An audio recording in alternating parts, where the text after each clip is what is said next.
So, how have you handled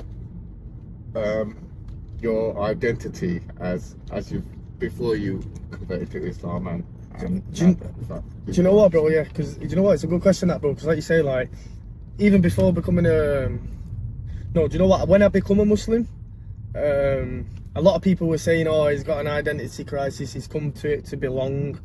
Blah blah blah. You know, so a lot of people thought that I come to Islam because of an identity crisis, whereas that's not the case whatsoever. Like, right. Before Islam, bro, I had a big ego. I thought already where I was in life was where I was supposed to be. Do you know what I mean? Like, I didn't know. Obviously, I was in the dark, bro. Like they say, you know, like, my heart was black. I was in the dark, bro. I didn't know the truth. Yeah. And I thought what I was doing was right. I thought, you know, I had an ego. The identity was me. That was me. That's who I was. It wasn't until actually reverting to Islam, bro, and becoming a Muslim that then I genuinely thought, who am I? I've only just realised that why I'm supposed to be here. Yeah. So how can I fathom who I am?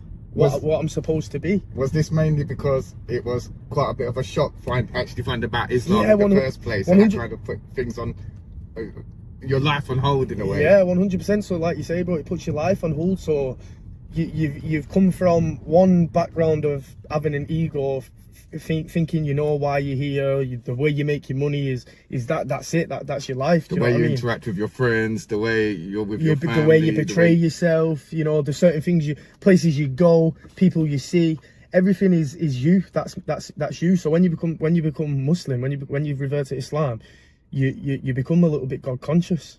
Not a little bit, you are God conscious. So the things that you did before becoming a Muslim cross your mind a little bit more. Do you know what I mean? Should I be going there? Should I be doing this? So the identity thing for me was crazy. Like when I become a Muslim, that's when I realized I need to find out who I am, and you know, what's my purpose here. So I know now why we're here. Do you know what I mean? I've took that step to know, you know, why we're here and why Allah. But then it's more of who am I now? Do you know what I mean? And do you know what? It was hard as well, because Islam, like you say, puts a bit of a fear of God into you. So you question everything. Do you know what I mean? So you question where you're going with your mates, what you're doing on the weekends. Should I really be doing this? Do you know what I mean? So it's quite a stressful time for new Muslims and reverts at that beginning stages. Let me tell you. Do you know what it is as well? Because this goes back to the identity crisis thing, bro. I got pushed pillar to post, bro. I was wearing jubba before I even knew how to pray. So this is where you're getting cultural influences being pushed onto you. And this is where you realise that who is Ben? Who am I? Because I started wearing jubba. I was worried about growing a beard before I even knew what Al-Fatiha meant, bro. Yeah. So it's sort of like you get pushed to pillar to post, because it's like when you become a Muslim, it's like you can't be doing this, you shouldn't be doing that, you need to be doing this, you need to grow a beard, you need to wear jubba, you know, you need to do all these things. And it's not like when you become a Muslim, you don't change who you are, you don't change your identity, you only change your religion. You only change your ways of thinking. You know what I mean? You don't change who you are. So I'm still Ben. Do you get what I'm saying? Even though I'm a Muslim, I'm still Ben. I'm still the same old Ben that I was before I was a Muslim. It's just that I see certain things different now. I know that going out on a weekend, getting absolutely off my face, is not a good thing to do. Now I know that praying is a good thing to do. So the identity crisis for me started when I become a Muslim. I completely get what you're saying, and I think a lot of new reverts go through this exact same issue. One of the biggest things for me were, do you know, before you reverted, before you become Muslim, you have future plans of what you want to do and the places you want to go, of course, the holidays and the destinations you want to go to. Of course. They all kind of got crushed when I reverted. Yeah, lads holiday. You want to go Ibiza with the lads? Yeah. All Obviously. These plans of your future. How did your future plans? So this again goes straight back to the identity crisis, bro. Because I had my life planned out. You know, I was going to do this. I was going to make my money this way. I was going to go on holiday here. I was going to go on Amsterdam weekend with the boys. I was going to go Ibiza. And then when I become a Muslim, all that sort of like went out of my head. Like I didn't know what I wanted to do anymore, because I come from a life of not having to worry what I could or couldn't do. Yeah, I come from a life you don't that have a fear of, you don't have a fear. I don't of have a God, yeah. You don't have anything. a. So it's weird. Like I'm getting goosebumps thinking about it, bro. Because it's weird. Because before we was Muslims, if someone rang you up and said, "Let's go for a pint," I've got a bag of drugs. Let's go do it. You're not gonna think twice. You're just gonna yeah. Let's go do it, bro. That's the normal thing that we do. Well, so this is all part of society as well. So it's where they influence you to kind of do as you want. Don't worry about anything. Don't worry about it. Yeah. Do what you like. Do what you like. As long as you're a good person, yeah? Yeah. But what do drinks and drugs make you do? They make you not be a good person. Do you know what I mean? So I feel like the English British society that we grew up in is the culture, let's say our culture is don't worry about anything. You know, you don't have to fear anybody or fear anything. You can just do what you want when you want, and there's no repercussions for that. Or there's no repercussions for doing a good deed. Do you know what I mean? So to me, what was life? Why we're here, bro? To do what? Do you know what I mean? Right. How am I going to do something bad and not get no repercussions for it? How am I going to do something good to maybe save someone for you never know? Do you know what I mean? You never know what we're going across. But how am I going to do something good and not be rewarded for it? So That's not how it works. You know what I mean? So how have you rebuilt your future plans and dreams as a Muslim now, and how have your old plans kind of intermingled with your new plans now as a Muslim? How's that worked out? Do you know what? I'll start with how they intermingled, right? So the way they've intermingled is I was quite a hard working lad anyway before I become a Muslim. It's just that my way of thinking was a little bit still streetwise. So the way we made money fast was to sell haram things. Now, the way it interlined is I've still got that same fight in me where I want to make money, but now it's like my brain's switched into a business side of things where I want to start businesses, I want to do this, I want to do this halal. And I think when you give up something for Allah, he replaces it with something 10 times better. And I feel like I give up my street business and he's replaced it with a little bit of a better knowledge on how to run an halal business. As for how have your dreams changed, or how have my future's changed, I don't know, bro. I am not gonna lie, I am still in an identity crisis. I still do not know, and I will happily hold my hands up and say I still do not know who Ben is yet. I know I'm a Muslim, alhamdulillah, nothing is ever gonna change. I know I'm a father, I know I'm a son, I know I'm a grandson, but I know I'm a husband, but I don't know exactly who Ben is yet. And that's just the journey that I'm on into Islam as well, because I feel like I've still got a lot to learn about Islam that I can implement into my own life. I feel like I'm at a point now where I've realised, I've come out of my ego of myself, and I've realised, do you know what, Ben, you're not where you want to be. You're not the person you want to be mentally or spiritually. So I feel like I'm still in that identity crisis, and I'm still trying to find me. That is quite surprising for me, because a lot of people would think, if you've been in a religion, 3 years now? 3 years, yeah.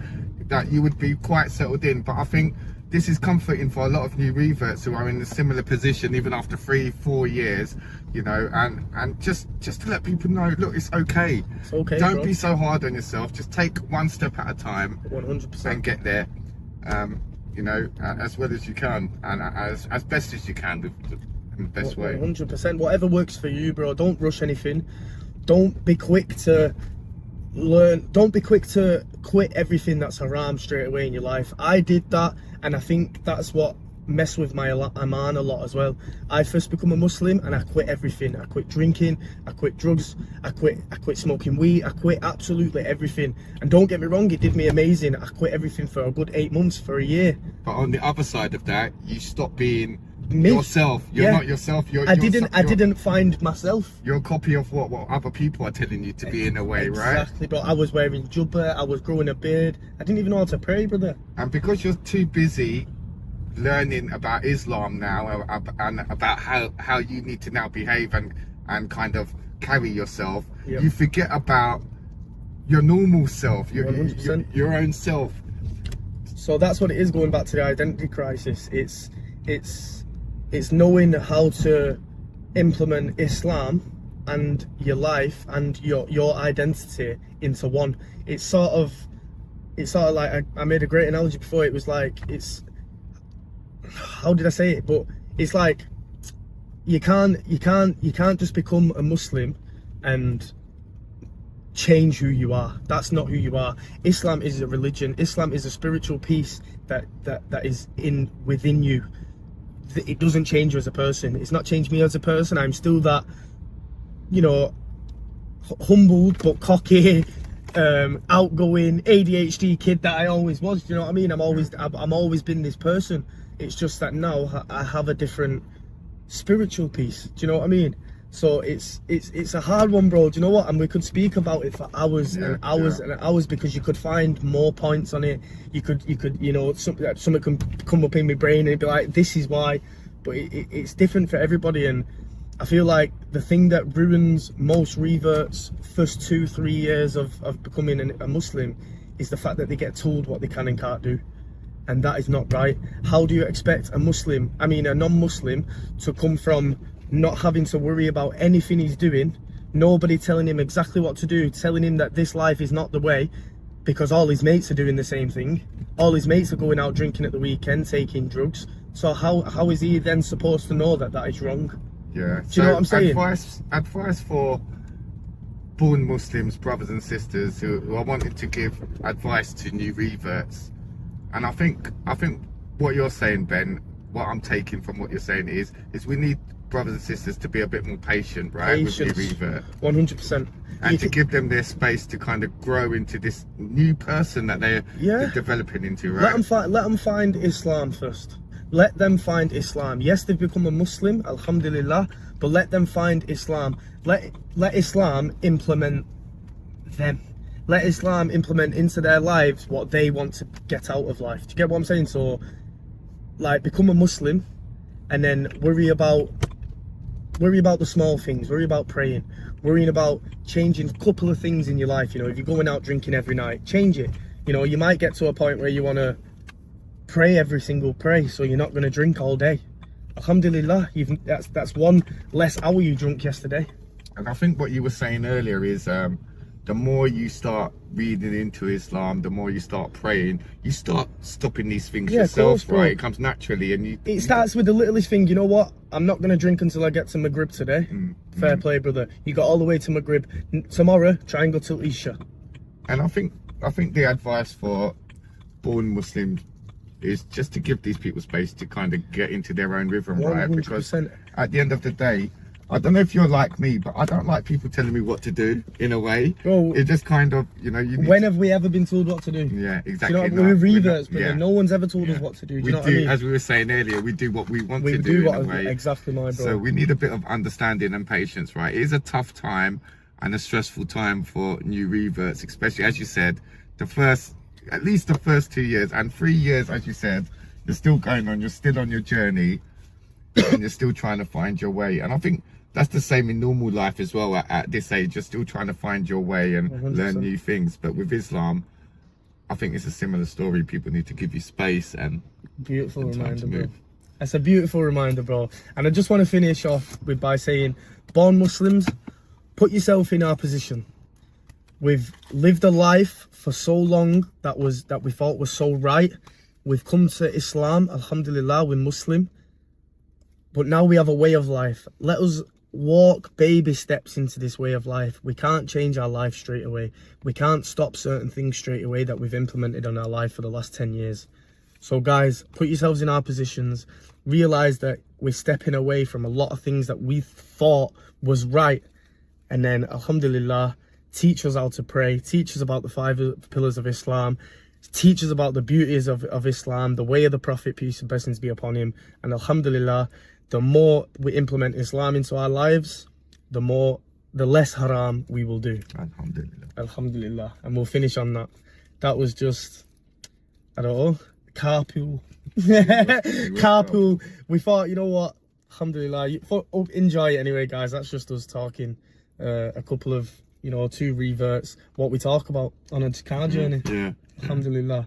So don't forget to like, subscribe, comment. And I've been Ben from Come Dean with me. Assalamu alaikum wa rahmatullahi wa barakatuh.